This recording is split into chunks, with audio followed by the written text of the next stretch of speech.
Salut les phénomènes, j'espère que vous allez bien. Nouvelle vidéo actualité FC Barcelone, plus précisément sur le dossier de Jules Koundé. Alors il y a quelques nouvelles concernant le dossier d'Azpilicueta, mais ce qui va le plus nous intéresser, c'est Jules Koundé. Ce n'est plus un secret, le joueur se rapproche à grands pas du côté de Chelsea.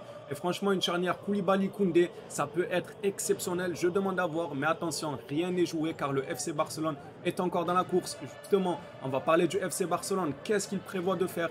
Ou en cas d'un échec dans le dossier Koundé, quel joueur pourrait être le plan B? On va voir tout ça ensemble juste avant. Je t'invite à t'abonner si ce n'est pas fait. Merci à tous ceux qui s'abonnent. D'ailleurs, aujourd'hui, on a pété les 30 000 abonnés. C'est juste énorme. Encore un énorme merci à tous. Merci à tous ceux qui like cette vidéo, le petit pouce bleu qui coûte rien, qui lui aussi fait énormément plaisir. Je ne vous dérange pas plus et je vous souhaite une excellente vidéo. Alors, on est parti directement en commençant par cette information. Alors, il y a déjà quelques jours, Gérard Romero nous avait dit qu'il y avait des gens de l'entourage de Koundé qui vont venir à Barcelone pour essayer de trouver un domicile au joueur. Mauvaise nouvelle, on m'a dit que ceux qui devaient visiter les maisons pour Koundé ont repoussé le rendez-vous au début de la semaine prochaine. Vous l'aurez compris, Gérard Romero avait annoncé ça pour ces prochains jours-là, voire hier. Et finalement, ceux qui devaient venir visiter les maisons pour Jules Koundé ont repoussé le rendez-vous. Alors pourquoi? Est-ce que le FC Barcelone a demandé à Jules Koundé de patienter encore une petite semaine, le temps d'activer le levier financier? Est-ce que Jules Koundé se rapproche réellement de Chelsea et donc il n'y voit pas du coup d'intérêt d'aller voir des maisons du côté de Barcelone? Je ne sais pas, j'attends des nouveautés avec vous, je vous les partagerai directement. On continue avec ce communiqué que je trouve assez marrant, la Porta, c'est un rigolo, le gars. Alors, d'ailleurs, merci à tous ceux qui étaient sur le live de tout à l'heure avec Lewandowski. On a regardé la présentation ensemble. Voilà, c'était une petite présentation. Il y avait, durant cette présentation, un fan qui a interpellé Laporta avec une question. Il lui a demandé si Koundé allait venir. Et Laporta, sa réponse, elle est magique. Koundé, t'aimerais l'avoir, hein?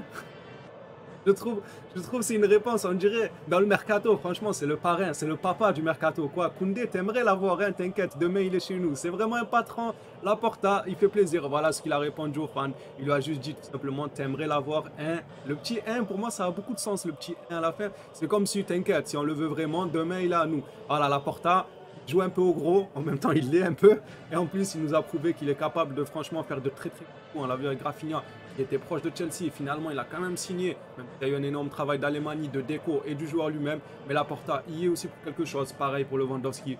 Laporta, on verra s'ils vont vraiment enrôler Koundé ou pas. Allez, on passe à la suite. Avec le salaire cette fois-ci, Chelsea propose 12 millions net annuels à Koundé. Tout l'été, il a dit à Xavi qu'il voulait venir à Barcelone. Comme vous savez, Xavi a déjà contacté personnellement Koundé. Il a eu le oui du joueur, mais seulement le joueur commence à s'impatienter. Voilà, il aimerait que ça accélère. Je vous ai déjà dit, pour moi, c'est quelque chose de normal. La saison se rapproche. Les joueurs ont besoin d'avoir un avenir clair, de savoir dans quelle équipe ils vont jouer. Il ne faut pas trop leur demander de patienter énormément de temps. Mais on apprend sur ce communiqué que Chelsea propose, eux, 12 millions. Mais attention que le Barça propose la moitié aux Français. Donc, ça serait 6 millions, les gars, que le Barça proposerait. C'est nettement moins. Comme vous le voyez, on passe de 12 à 6 au Barça. Mais est-ce qu'il aura l'amour du maillot, l'amour de vouloir évoluer avec Xavi? Voilà, je vais évoluer que dans le foot, les gars. Quand je dis amour, c'est que dans le foot. Il ne va pas faire des trucs bizarres avec Xavi. Est-ce qu'il aura l'amour du maillot, l'amour du projet que Xavi va lui proposer? Ou bien il va se dire, je vais aller du côté de Chelsea, 12 millions, je vais me mettre bien. En plus de ça, il formera un superbe duo avec Koulibaly. Si jamais il allait à Chelsea, je ne manquerai pas beaucoup de matchs de Chelsea juste pour voir cette charnière-là, qu'est-ce que ça donne. Mais je pense que ça peut être une très bonne charnière. Bien évidemment, on souhaite que Chelsea vienne de notre côté, dans notre club au FC Barcelone, parce que ça serait triste. On a laissé l'occasion Koulibaly nous passer sous le nez. On n'a rien fait pour Koulibaly, pour aller l'enrôler. Et finalement, on se fait chipper Koundé. Franchement, on restera un peu, voilà... on sera la blague, quoi. On sera la blague du groupe. On a raté Koulibaly, ensuite on rate Koundé. J'espère que ça n'arrivera pas. Allez, au suivant. Avec ce communiqué, Chelsea a soumis une nouvelle offre d'environ 65 millions pour Jules Koundé de Séville. 65 millions. Je rappelle que le Barça est prêt à mettre 55 millions. Et tout de même, 10 millions de moins. Mais moi, ce qui me rassure, c'est vraiment le cas qu'on a eu il y a une semaine avec Rafinha. Chelsea proposait bien plus, que ce soit, il me semble, en salaire, mais aussi à Leeds. Et le joueur a tout fait pour bloquer et a dit qu'il voulait que le FC Barcelone. C'est d'ailleurs ce que le Barça espère de Koundé, qui bloque toutes les offres en disant je veux que le FC Barcelone. Monchi, lui, de son côté, attend maintenant de voir ce que fera Barcelone. Des heures clés à venir, et c'est vraiment des heures clés à venir, car dans les prochaines 24 heures, le Barça pourrait activer le levier économique, le deuxième levier économique du coup, et ça peut être déterminant pour l'avenir de Koundé. On va en parler dans la suite de la vidéo. Hop, alors, d'après ce communiqué, voilà, franchement, la fiabilité du communiqué, elle ne doit pas être énorme. Jules Koundé préfère aller au Barça, même si Chelsea fait tout pour changer d'avis. Pour l'instant, il préfère aller au Barça. Ça, c'est ce qui ressort. Après, c'est à prendre avec des pincettes. Le joueur, on ne l'a pas entendu dire ça de sa propre bouche, mais c'est ce qui ressort un peu dans quasiment toutes les presses. Apparemment, Koundé, c'est toujours sa priorité de jouer au Barça. Le Barça tarde trop. Il pourrait aller directement à Chelsea. Là, on passe à la suite. Justement, le Barça qui demande à Koundé de patienter. Au Barça, ils sont conscients que Chelsea fait pression pour signer Jules Koundé, mais ils espèrent que le joueur maintiendra sa décision de jouer pour le Barça avant de pouvoir envoyer une offre ferme à Séville. Le Barça favorise l'activation du deuxième levier. Comme je vous ai dit, le deuxième levier pourrait se voir activé durant les prochaines 24 heures et ils espèrent que le joueur gardera toujours en tête l'envie de jouer du côté du FC Barcelone et ne se fera pas avoir par la pression que Chelsea essaie de mettre par de très bonnes offres, que ce soit en salaire ou que ce soit à Séville. C'est vrai que Chelsea arrose un peu tout le monde au passage. Voilà, salaire, Séville, il régale tout le monde. Si vous voulez nous régaler à nous aussi, il faudra en parler à Chelsea. En parlant du levier économique, le voilà les gars. Le second Planca, donc Planca c'est espagnol, il me semble. Le second levier sera activé demain matin, d'après Gérard Romero. Le second levier sera activé demain matin. Et tenez-vous prêts, c'est pour ça que je vous ai dit que l'avenir de Koundé pourrait savoir tout simplement dès demain matin. Car le communiqué juste après nous dit que demain matin, le futur de Koundé se jouera. Vous aurez compris, demain matin, on active le levier et son avenir se jouera. Soit on active le levier et directement on fait une bonne offre à Séville qui conviendrait à Séville, qui conviendrait à Koundé en termes de salaire. Et hop, il est à nous. Soit on active le levier, mais Chelsea continue à offrir mieux. Et on n'offre pas ce que Koundé attend de nous et il pourrait partir du côté de Chelsea. Donc demain, apparemment, c'est là où on activerait le deuxième levier. Il y en a beaucoup qui demandent ça. D'ailleurs, quand est-ce qu'il va être activé? Apparemment, d'après Gérard Romero, ça serait demain.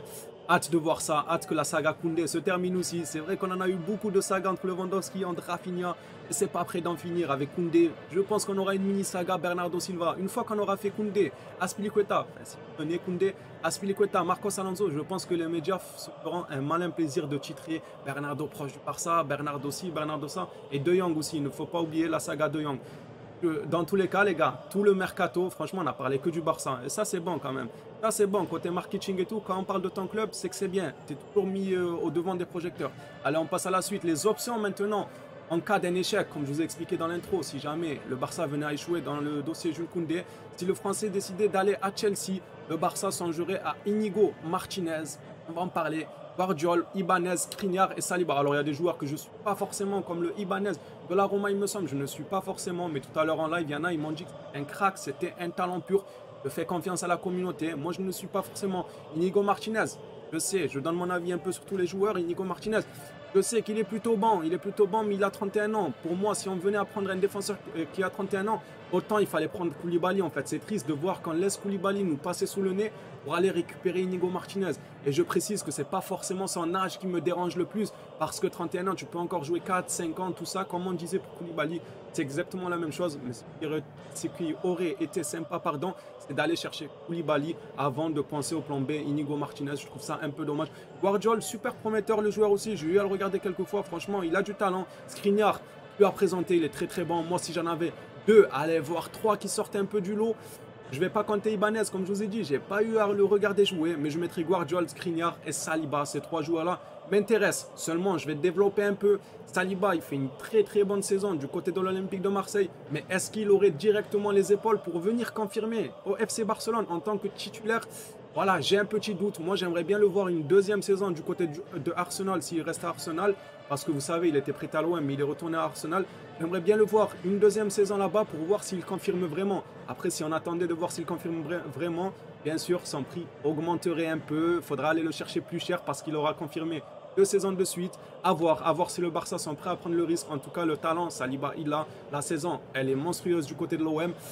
Voir s'il aura les épaules pour être titulaire dans un Barça, il faut faire attention à ça. Pour moi, je demanderais avoir une deuxième saison de confirmation pour lui, ou bien peut-être le prendre au Barça, mais être dans la rotation, car je ne pense pas que Piqué serait sur le banc et qu'on aura en charnière, par exemple, Saliba, Araujo. Ça m'étonnerait que Piqué soit sur le banc toute la saison. Xavi fera énormément tourner, donc pourquoi pas Saliba dans la rotation, pour ensuite pallier à un départ de Piqué et s'imposer au FC Barcelone. Mais moi, j'ai envie de quand même de le voir une saison de plus confirmée. Lui, Skriniar, c'est celui qui sort le plus du lot. Franchement, Skriniar, j'aime beaucoup. Si on pouvait le faire, c'est énorme. Il y en a beaucoup qui me disent oui, mais il est cher. C'est totalement vrai. C'est super cher. Il est coté à 70 millions, 65, 70 millions par l'Inter. C'est ce qu'on demanderait Du moins, c'est cher, mais les gars, Alemani, on le connaît. Alemani, c'est un négociateur dans l'âme. Il peut aller le chercher avec des tickets resto. Il peut leur dire, on vous paye paiement mensuel, paiement annuel. Vous connaissez Alemani, c'est un très bon négociateur. Il a réussi à faire un paiement en 3 fois pour Rafinha. Pourquoi pas faire la même chose pour Skriniar et faire on appelle ça, une défense totale, pardon, une défense centrale avec Skriniar et Koulibaly. Oh là là, je suis totalement déboussolé, les gars. Une défense centrale avec Skriniar et Araujo, ça pourrait être juste exceptionnel. Mais voilà, le prix pose problème. On verra si Alemani, si jamais on échoue et sur Koundé, est-ce qu'il arrivera à négocier une bonne bande de sortie pour Skriniar? On va voir ça. Dites-moi d'ailleurs, vous, dans les commentaires, parmi ces 5 défenseurs, en cas d'un échec sur le dossier Koundé, qui vous prendrez, les gars? Vraiment, dites-moi un ou deux défenseurs. Est-ce que vous êtes chaud plutôt pour Inigo Martinez, Guardiol, Ibanez, Skriniar ou Saliba? Dites-moi dans les commentaires lequel vous préférez avec un petit paragraphe pour m'expliquer pourquoi. C'est super important, les gars. Dire je préfère Saliba parce que nanani, je préfère Skriniar parce que, comme ça, on vous lit, on vous répondra et la communauté aussi lira. Et on apprendra probablement plus de ces joueurs-là si jamais ils n'ont pas eu l'occasion de les voir évoluer. Alors, on passe directement au dernier communiqué. Ça concerne Azpilicueta. Je l'ai gardé pour la fin. Je voulais vraiment focaliser cette vidéo autour de Jules Koundé. Azpilicueta, très proche d'être un nouveau joueur du Barça. Koundé s'éloigne, le central est proche de Chelsea. Encore une fois, il nous confirme que Koundé s'éloigne, mais ce n'est pas encore fait. Je vous rassure, ce n'est pas encore fait pour l'instant. Rafinha, il était très proche de Chelsea. Rafinha avait un accord avec Chelsea, on a réussi à le voler. Donc tranquille, comme dirait Gérard Romero, calma Koundé. Azpilicueta, très proche d'être un nouveau joueur du Barça. Donc Azpilicueta, voilà, ça fait un peu une semaine, 2 semaines qu'on nous annonce. Il est très proche d'être un joueur du Barça. On aimerait que ce soit enfin le cas, même si, arrivé, je pense qu'elle ne hype pas tant de monde que ça. Mais pour 4-5 millions, c'est prenable. Il a encore de l'expérience. Je pense qu'il pourrait avoir un peu de coffre pour aider le FC Barcelone dans certains matchs. Même à haute intensité, à voir parce qu'il commence à être carbonisé. Mais son expérience, je pense que ça parlera pour lui. Voilà, la vidéo est terminée. Merci à toi si tu l'as regardé jusqu'ici. On se dit à demain pour une vidéo actualité FC Barcelone. Il n'y aura pas de live ce soir, les gars. Vous l'avez remarqué, on fait beaucoup de live ces derniers temps. Ce soir, il n'y aura pas de live. Demain, soit pour un live, soit pour une vidéo actualité. Merci à toi si tu as liké la vidéo. Le petit abonnement, bienvenue à toi si tu es nouveau. Encore une fois, un énorme merci pour les 30K. Je vous souhaite une excellente journée ou une très bonne soirée si vous regardez ça le soir. Du coup, vu que cette vidéo va sortir le soir. Ciao tout le monde. Prenez soin de vous les phénomènes.